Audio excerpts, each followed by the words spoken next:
Greetings from Tokyo, my dear friends. This is Daisuke, and I hope all of you are doing very well. Today, if you don't mind, I would like to talk with you about some of my favorite cover designs in the Criterion collection.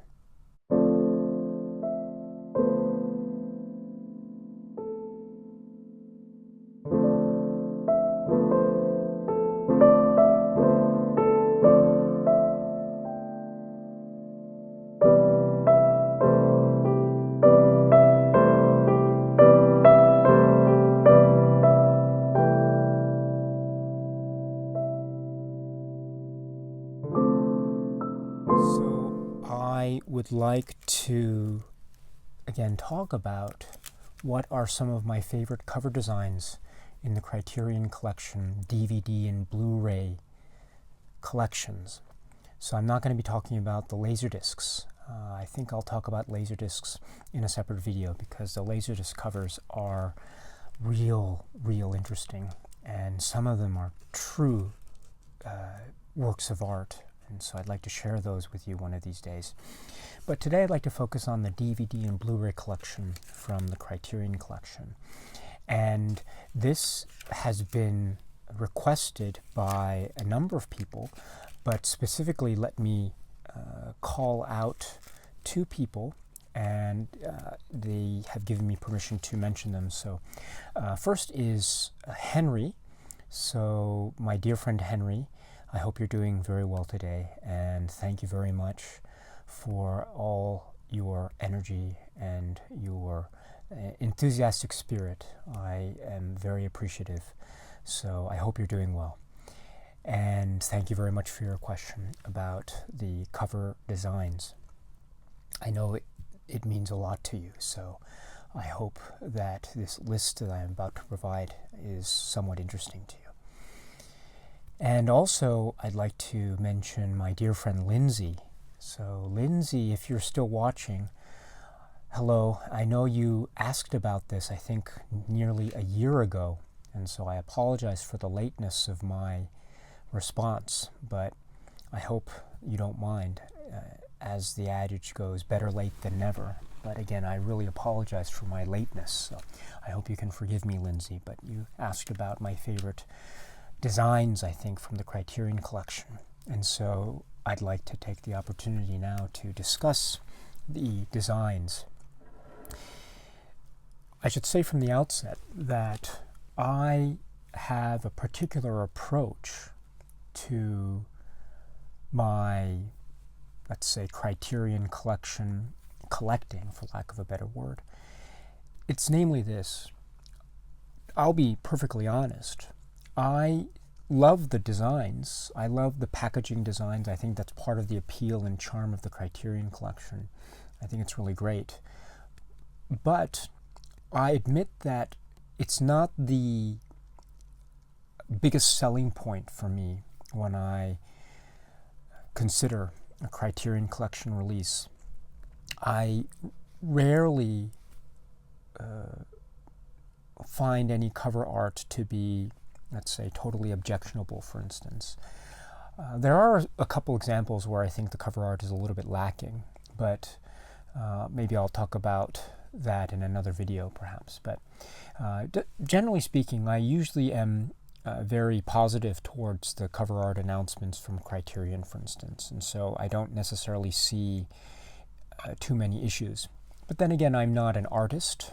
I don't have a professional art background. I don't have a design background or anything like that. So I think it's safe to say that my tastes, my aesthetic tastes, might be somewhat, I don't know, pedestrian perhaps, or perhaps somewhat unenlightened from your point of view. And so if you think that's the case, then I apologize. But this is to say that I don't find the cover art to be the breaking point for me when it comes to a particular release. But that being said, I do appreciate the fact that the cover art aspect is something that is very important in the Criterion collection community. I think therefore commands respect, and it certainly deserves attention. Now, what I'm going to do is I'm going to just present a favorites list, I suppose. I've picked 10, and I think a top 10 favorites list is probably somewhat arbitrary, because many of these choices, of course, are subjective. I'm not calling them the greatest cover art ever. I'm just calling them what I consider to be my favorites at this particular point in time. Of course, my tastes can change and my list can change, so perhaps maybe sometime down the line I might make an updated list where my number one cover art might change or something, or my list might change.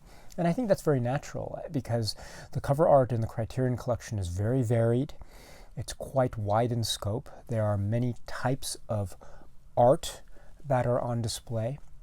There are many approaches to art and photography for that matter.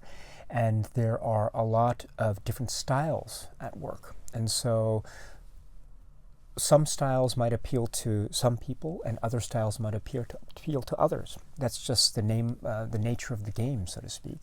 And I perfectly get that. And so, again, this is my own personal taste or preference at this particular point in my life. So some of the choices that I might present to you today might seem a little bit surprising to you. They might be examples of cover art that maybe you personally find not so appealing. And I think that's great. And I think that might open up some discussion or some comments. At any time, of course, if you want to leave a comment below about what you think are your own favorite cover art examples from the Criterion collection, of course I'd be all ears. I'm so happy to listen to your comments and talk about it. I don't think there's any wrong answer here, and that's one of the great things about this discussion. And I should say also that I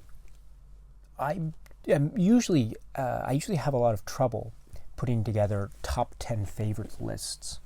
I understand that it's part of the way in which I, as someone who uploads videos on YouTube, can convey certain ideas about what I think about the Criterion collection to you, the viewers. In other words, the top 10 list tends to be a mode of communication that I think is fairly easy to understand and fairly easy for me, therefore, to transmit.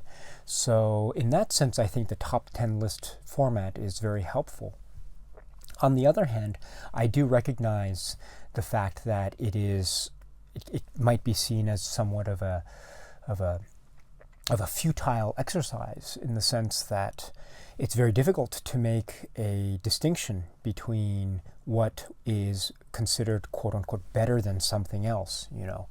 And I think a lot of it has to do with personal taste at the time, your own state of mind at the time, how you feel, etc. And all of this is very subjective, so it's very hard to quantify it in terms of some kind of set criteria by which one can therefore objectively grade cover art. I mean, just to say it sounds ludicrous to me. But at the same time, I think my approach, generally speaking, as a kind of novice to the world of art and art design, is that I'm thinking of it just generally as like I would, for instance, I don't know, like food, for instance. I mean, there are many kinds of foods that I like, but at this particular point in time, maybe I would prefer to have a hamburger over a pizza. I like both, but I would like, just today, I have the craving to eat a hamburger. So therefore, I would rank hamburger higher than pizza, although I love both.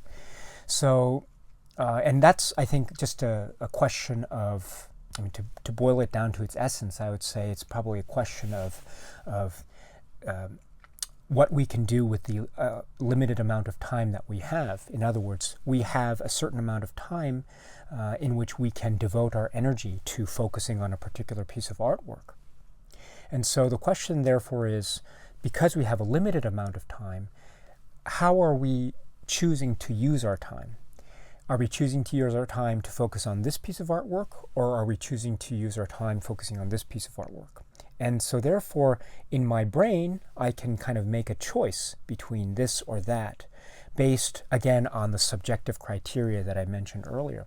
And then therefore, I can create a kind of ranking, so to speak. In other words, at this particular point in time, I'm craving something like this over this, so I will rank this higher than this.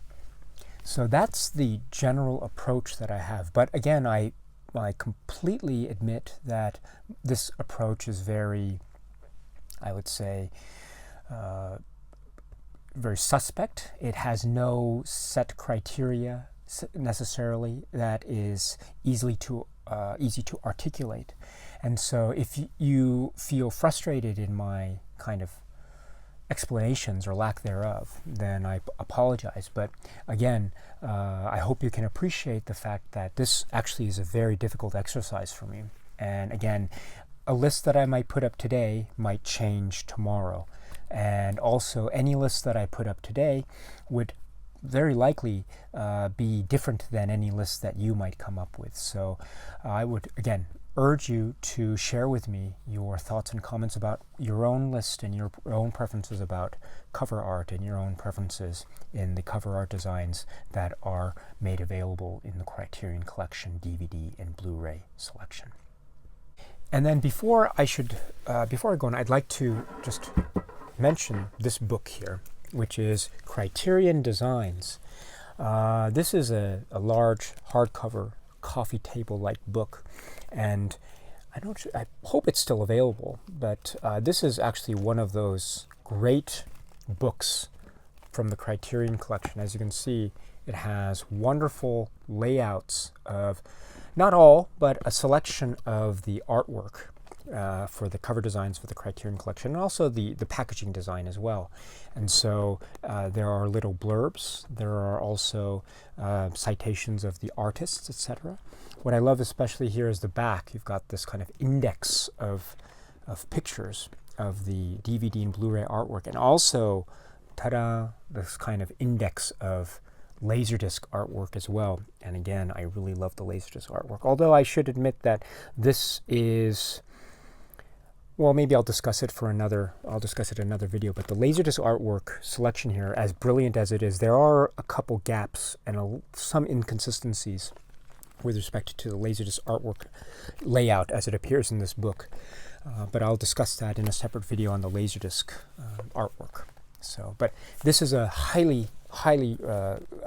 this is a fantastic book. I highly recommend it if you haven't gotten it already. It is a bit expensive, so again, it's probably, the price might be something that might not be so appealing to some of you, and I completely understand that. So please just be wary of the price before diving into trying to purchase this. But if the price is okay with you, then I highly recommend it. Or if you can find it used in good condition, that would be even better, because the price would obviously be lower depending on the condition.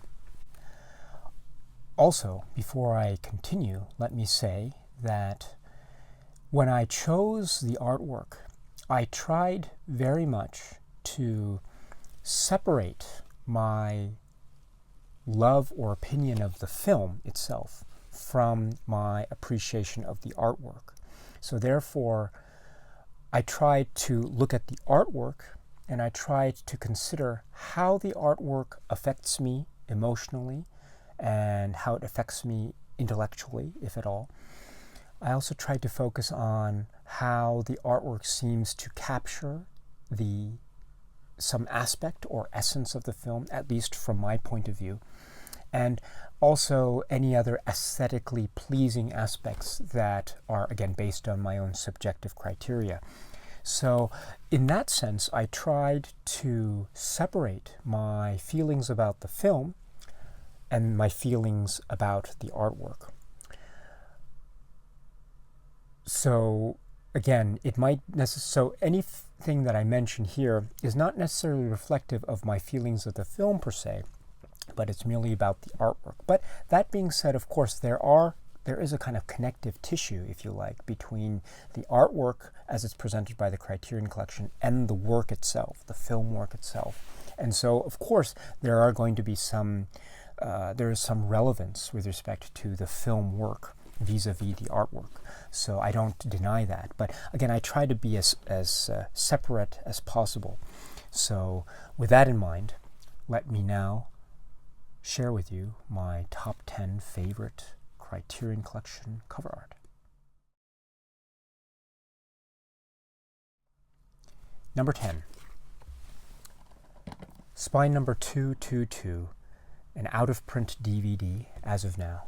Diary of a Country Priest. Diary of a Country Priest. Journal d'un curé de campagne. This is a film by Robert Bresson, and the cover art here is very stark, very simple, but very evocative, and it's, I think, incredibly keyed into the thematic premise, the core theme of the film.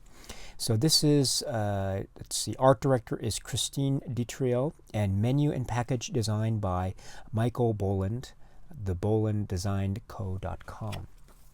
And this is the front cover art here. Again, stark black and white with the back cover art there, so very simple. And you've got the leaflet, which I've pulled out here, and it is very simple with the continuation of the kind of black and white stark tone to the initial cover art, which is right here. And again, I am just very keen on this kind of simplicity because it does so much with very little, in my opinion. And the fact that you've got the inkwell here that is spilled and it sort of seeps out into this white area is very, I think, it's very thought-provoking because, of course, you've got the inkwell spilling, and what does that mean to spill something? Some kind of accident occurs or some kind of chaos occurs. And, of course, you have the theme of writing and the ink and, of course, the diary. And so this is a very important aspect of this film, and yet it seems, or the cover art seems to put a little twist on it, which is very remarkable in my opinion. And this is ink, but it can suggest also wine, it also can suggest blood, it also can suggest mud or something like that, some kind of mess or chaos. So I think I look at this cover, and every time it sings to me in a really neat way. And it is, therefore, my number 10 favorite cover art. I really find this just fascinating to look at. And again, this is probably just an indication of my own taste at this time, but again, Diary of the Country Priest. And also, I just love the font here as well. It's a very simple font, but it is a little bit evocative, or it's suggestive of kind of a typewriter type of font. Now, the film itself doesn't involve any typewriting, and it involves handwriting, and so perhaps it might have been more of an appropriate thing to have a handwritten type of font for Diary of a Country Priest. But the more I think about it, the more I find this to be a very it's very apropos, because the typewriter typed words, it seems to be focusing on the written word, this idea of the written word, and that is augmented, of course, by the use of the ink bottle. And so the word, the importance of the word seems to be what's being focused on here. And therefore, I find that cover art theme to be so much linked with the core of the film. And therefore, I think this cover art is immensely successful. Diary of a Country Priest. Number 9. This is spine number 171. This is also, I understand, as of now, out of print, unfortunately, but fingers crossed, it might come back. This is the DVD of Contempt, Le Mépris. This is, again, another one where we have the art director, Christine Ditrio, and menu and package design, Michael Boland from the Boland Design Company. And I love this so much. I love this so much. You've got this painted image of Brigitte Bardot, and it's got this white motif going on here. But you've got this, and you've got the lovely strong font used, Contempt, and here Jean-Luc Godard. And please note the use of color here. It's very fascinating. Now here's the leaflet from inside, and so the theme, the color scheme is continued on, obviously. But if you look here, what I love is you've got this fold out here, and just looking at the back, again, the continuation of this cover art design motif is apparent. But what I love about this cover art is take a look at this poster art, which is sort of a facsimile of the poster art that I think is very famously associated with this film, Le Mépris, or Contempt, and it's this image of Brigitte Bardot. This, she's obviously she's without clothing, and her hair is long and a little bit disheveled, and so it's a very sexy pose, right? But what I love about this cover art is just look at it. It's painted.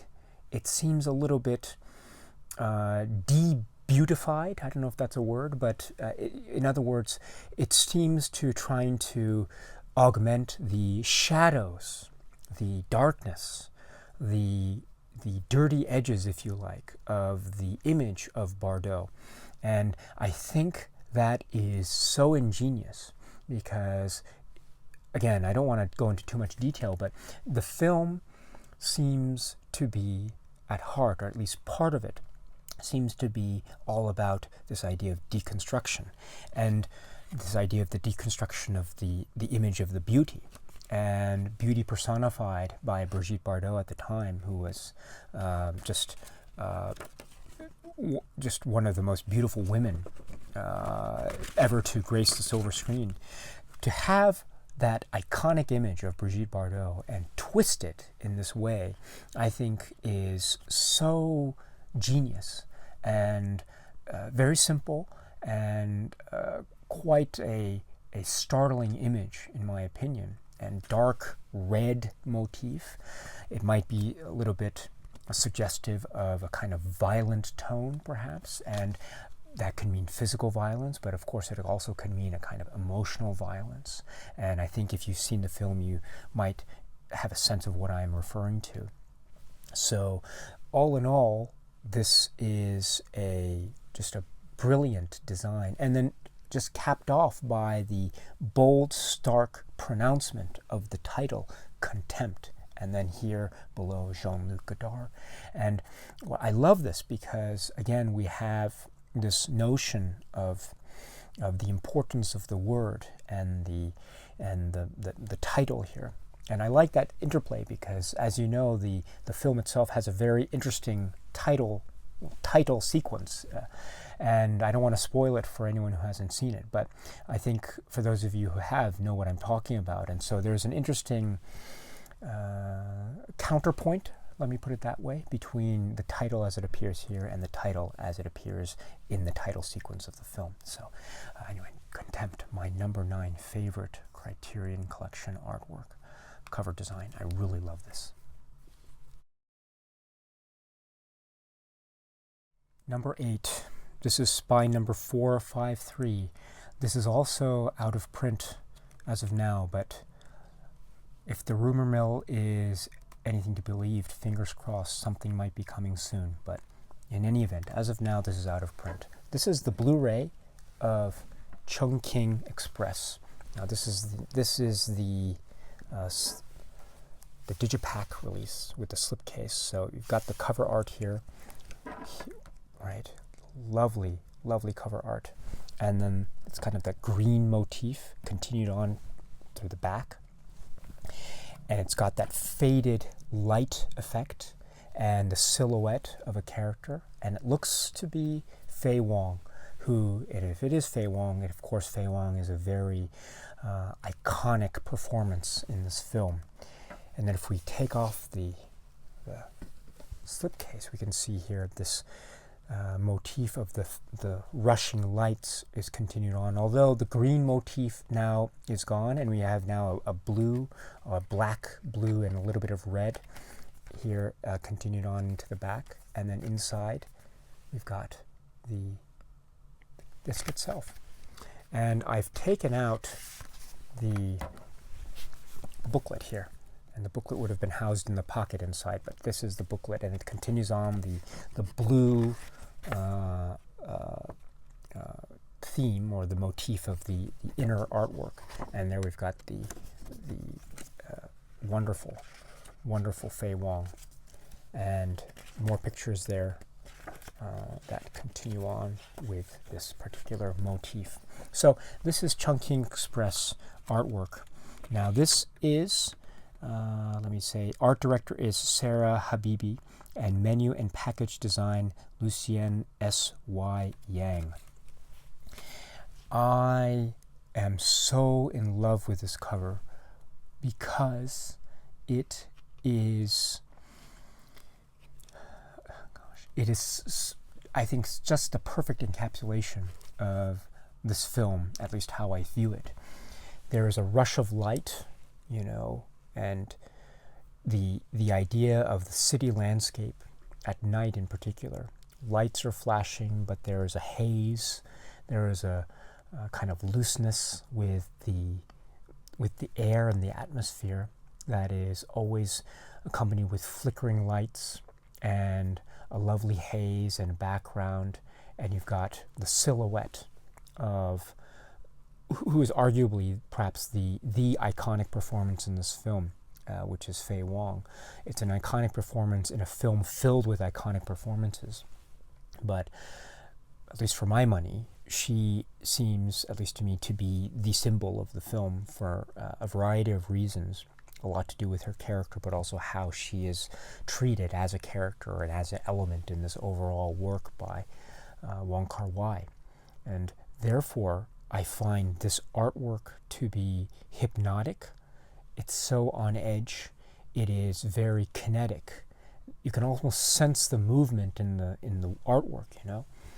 And you've got the shadowed silhouette, which is perfect. It's so perfect because it at once suggests not only the character that Faye Wong plays, but also there seems to be almost like an absence, if you will, of something inside. Or perhaps there is an inner contemplation that's taking place. What is she thinking about at this particular moment?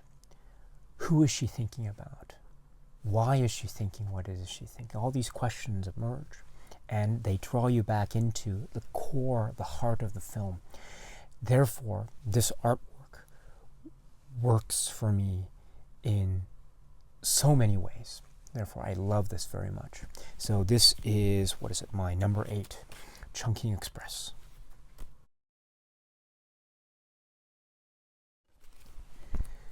Number 7, this is spine number 426.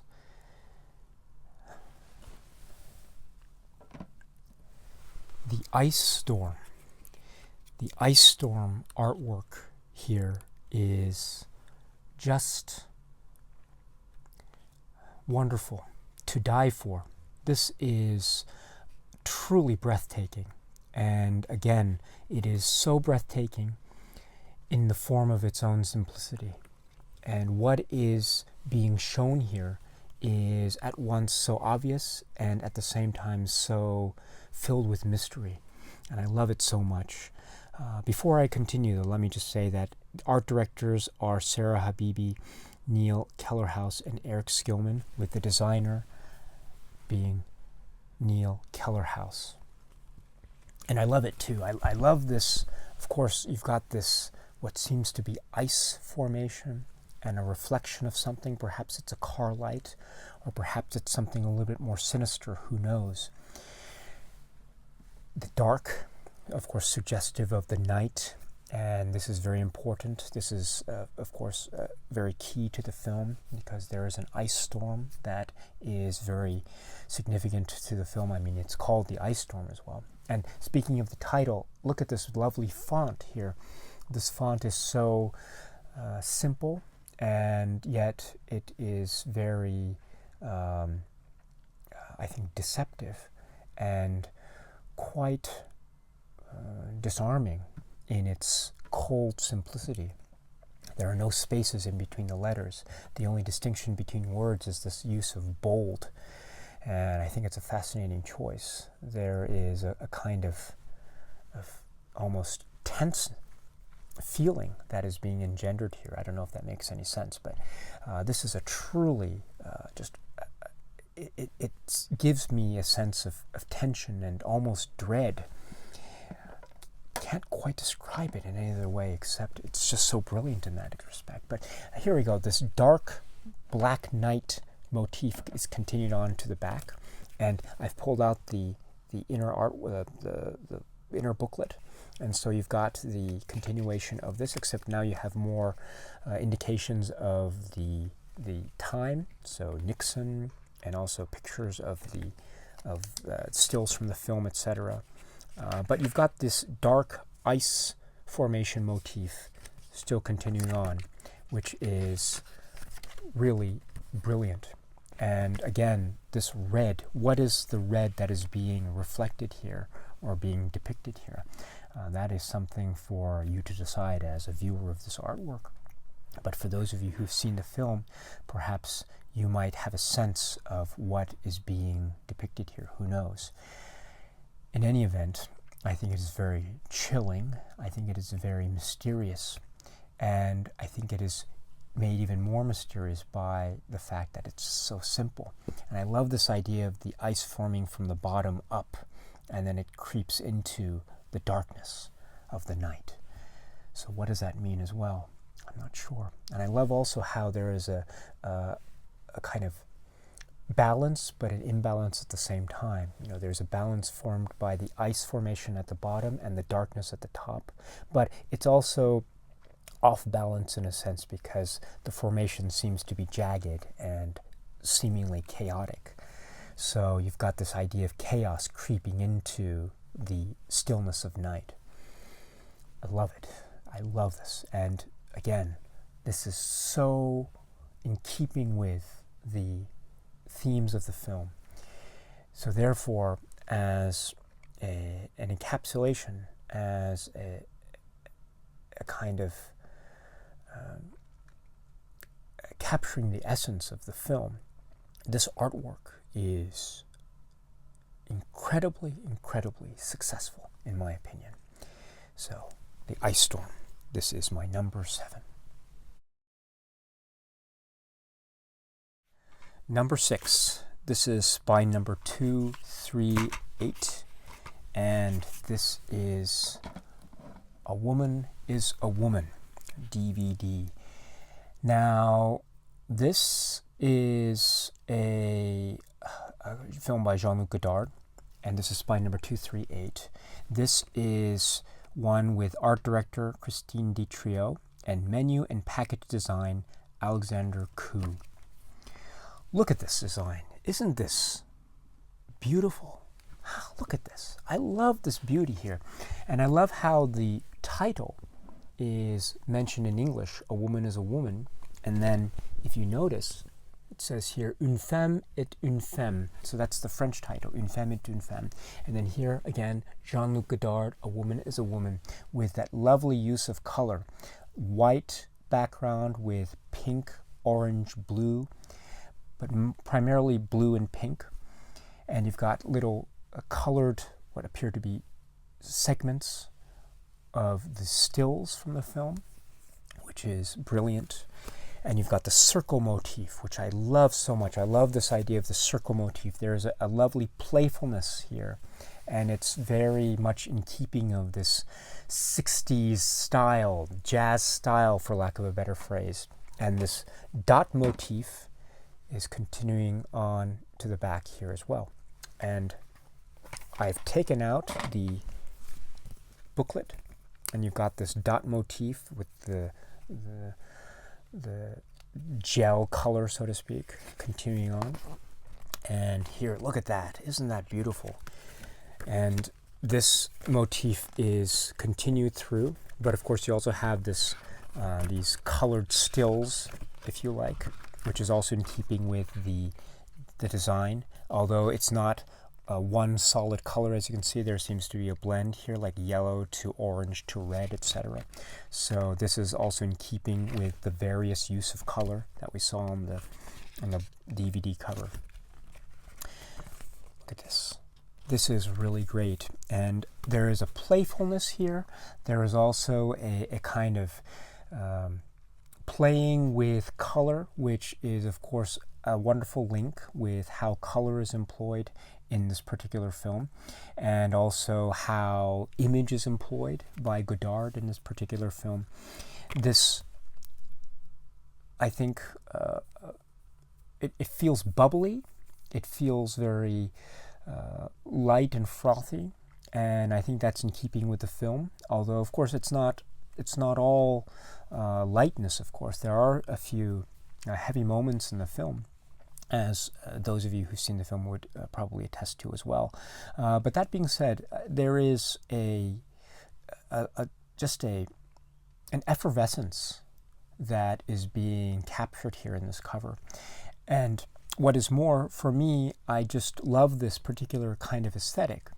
I love this use of shapes in this geometric design type of way. It has a nice clean look to it, and it's easy on the eye, and I love the use of the color, the pink and the blue especially.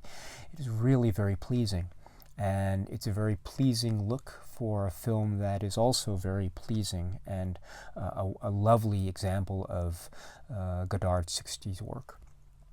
So this is A Woman is a Woman, Une femme est une femme.